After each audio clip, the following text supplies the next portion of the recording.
गोष्ट आहे धनगरवाडीची चंपा अम्माची, जी गावाची सगळ्यात बुजुर्ग महिला होती. तिचं वय कमीत कमी 60 होतं, पण कोणी तिला बघून हे नाही सांगू शकत की ती आपल्या हाडांपेक्षा पण जास्त इराद्या आणि हट्ट्या-कट्ट्या शरीराने ती आज पण मुलांना शीख देण्यापासून मागं नाही व्हायची. अरे तुम्ही हे काय करत आहे मुलांनो, असं आंबे तोडतात का? तर मग कसं तोडतात आजी? दे तो दगड दे, मी तुला दाखवते आंबे कसे तोडायचे. अरे वा आजी, तू तर कमालच केलंय. तर काही अशी होती आपली चंपा अम्मा. तसं तर तिला दुनियेमध्ये काहीच कमी नव्हतं. चांगलं घर, सुनबाई आणि लेक, गाववाल्यांचा सन्मान, सगळं काही होतं. पण ह्या सगळ्यांच्या मध्ये एक गोष्ट तिला खूप जास्त प्रिय होता, तिची जुनी ताडपत्रीने बनलेली छत्री. दादा बघितला ना सगळं काही? हा वहिनी. ठीक आहे, तर किती पैसे होतील या कबाडाचे? ह्याचे 50 रुपये झाले वहिनी. काय, फक्त 50? नाही नाही, 100 रुपये तर द्या. नाही होऊ शकत वहिनी. अच्छा थांबा, हे घ्या दादा. आता तर 100 रुपये बनतील ना? खूप जुनी आणि मजबूत छत्री आहे. किती वर्ष झाले पण काहीच नाही झालंय. बरं द्या.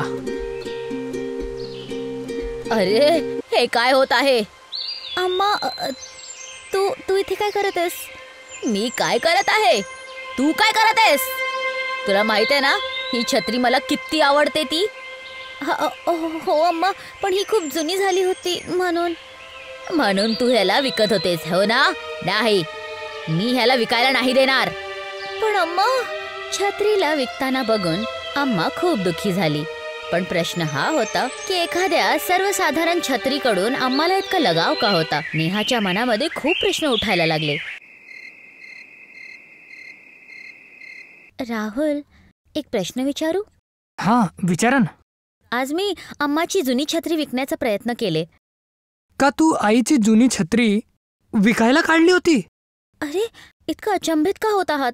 ती छत्री आजीची मनपसंत छत्री आहे. ती कोणालाही त्याला हात नाही लावू देत.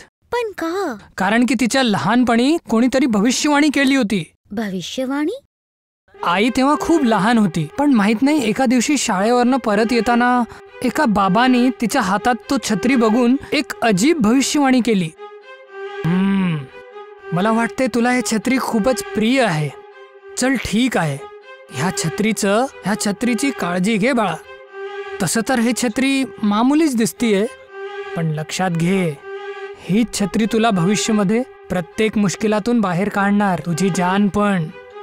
म्हणूनच त्याला जपून ठेव. काय?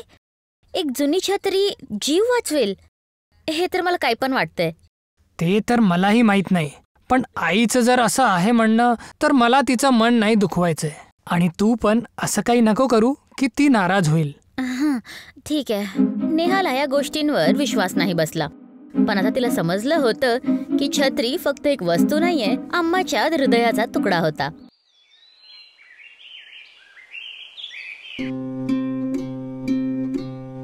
अम्मा. अगं सोनबाई, ये आत ये. अम्मा, मी माफी मागण्यासाठी आली होती. माफी? कोणत्या गोष्टीची? मी तुमच्या छत्रीला हात लावला आणि तुम्हाला नाराज केलं. अरे ती गोष्ट तर मी विसरले. चुका होत असतात बाई. आणि राहुलने मला सांगितलं की तुम्हाला ही छत्री का प्रिय आहे. जरी मला भविष्यवाणीसारख्या गोष्टींवर विश्वास नाहीये, पण जर काय तुमच्यासाठी आहे तर मी या छत्रीला काहीच नाही व्हायला देणार आहे. अम्माचे डोळे भरून आले. ती स्वतःला भाग्यशाली मानायला लागली. तिला इतकी समजदार सुनबाई मिळाली. जोरात पाऊस पडत होता. अचानक अम्माला बेचैनी व्हायला लागली. नेहा. काय झालं अम्मा? राहुल कुठे आहे? अजून ते ऑफिसमधून आले नाही. आला नाही?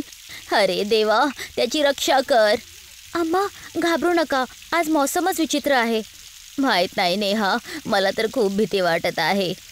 नेहाचं बोलणं ऐकून अम्मा तर शांत झाली, पण माहित नाही का अम्माला पुन्हा भीती वाटायला लागली. तेव्हा अचानक पाऊस जोरदार वाढायला लागला आणि जोरदार वाढतच राहिला. अरे हे काय होत आहे? किती जोरात पाऊस पडतोय आणि राहुल सुद्धा अजून घरी नाही आलेत. आता मी काय करू? तेव्हा अचानक आकाशामध्ये जोरदार वीज कडकायला लागली, जोरदार हवा चालायला लागली, झाडं जोर जोरात हलायला लागले आणि काहीतरी खाली सुद्धा पडले. असं वाटत होतं जसं प्रकृतीचा प्रकोप सुरू आहे. नेहा आणि अम्मा दोघीजण खूप जास्त घाबरल्या होत्या आणि राहुलचा पण काहीच अत्तापत्ता नव्हता. तेव्हा नेहा नेहा नेहा बघते की अम्मा घाबरत घाबरत आपली छत्री हातामध्ये घेऊन नेहाकडे येत होती. हो अम्मा. राहुल कुठे आहे? त्याला ताबडतोब घरी पळव. मला काहीच बरं वाटत नाहीये. तू त्याला आत्ताच बोलव. अम्मा अम्मा तू शांत हो बरं. नाही, तू समजत नाहीयेस. पाऊस खूप जोरात होत आहे. काहीतरी गडबड आहे. अम्मा, मी राहुलला कॉल केला होता पण त्याचा फोन लागत नाहीये. काय? अरे देवा. नेहाचं बोलणं ऐकून अम्मा आणखीन जास्त घाबरली. अम्माला काहीच समजत नव्हतं. तेव्हा अम्माची नजर खिडकीच्या बाहेर पडली. तिने बघितलं की जवळच्या समुद्राचं पाणी वाढत जात होतं. अर्ध्याहून जास्त गाव पाण्यामध्ये बुडलेलं होतं. गाववासी पाणीमध्ये पोहत होते, स्वतःला जसं तसं वाचवत होते, पण काहीच फायदा नाही झाला. तेव्हा एक मोठी पाण्याची लहर अम्माच्या घराकडे येताना दिसली, ज्याने अम्मा आणखीन जास्त घाबरली. नेहा नेहा ते बघ. नाही. नेहा आणि अम्मा पळण्याचा प्रयत्न करतच होत्या की तेव्हा त्या मोठ्या लाटेने त्यांच्या घरावर हमला केला. बघताच बघता पूर्ण गाव पाण्यामध्ये बुडायला लागलं. अचानक आलेल्या पूर्ण गावाला तहस नहस केलं. अम्मा अम्मा तू ठीक तर आहेस ना? हो हो मी ठीक आहे बाळा. बरं झालं. माहित नाही राहुल कुठे आहे. नेहा आणि अम्मा राहुलसाठी काळजी करत होते की तेव्हा त्यांची नजर दूर पाण्यामध्ये पोहताना एका माणसावर पडली.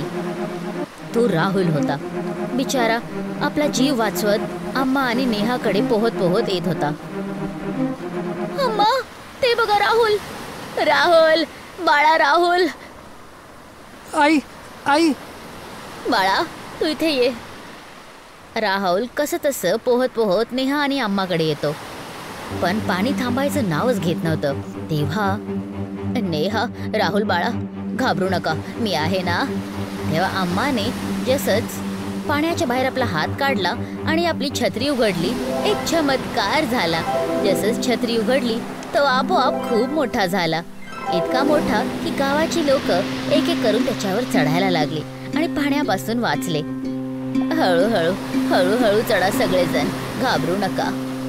आई आई तुम्ही ठीक आहात? हो बाळा, आता सगळं ठीक आहे. शेवटी शेवट चांगलं झालं. त्या जादुई छत्रीच्या मुळे पूर्ण गावाची लोक वाचली. मी सांगितलं होतं, शेवटी आईच्या छत्रीच काम आली ना. तर काही असा होता धनगरवाडी अम्मा आणि तिच्या ताडपत्रीवाल्या छत्रीचा किस्सा.